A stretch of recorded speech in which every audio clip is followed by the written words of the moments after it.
Cześć! W dzisiejszym filmie pokażę Ci, jak zagrać. Zaczynajmy!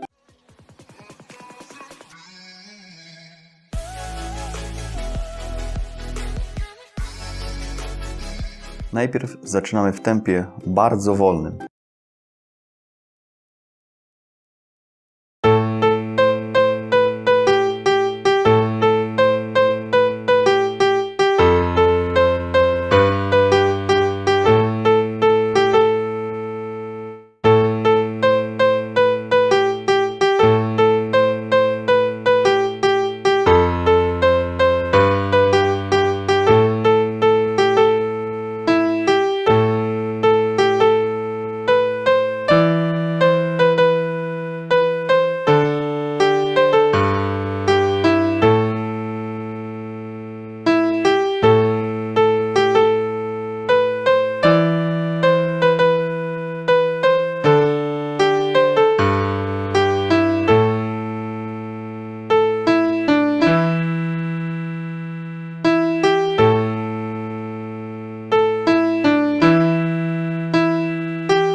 Następnie przechodzimy do tempa oryginalnego.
Brawo! To już wszystko.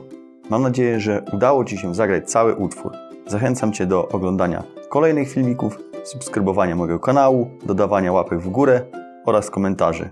Cześć!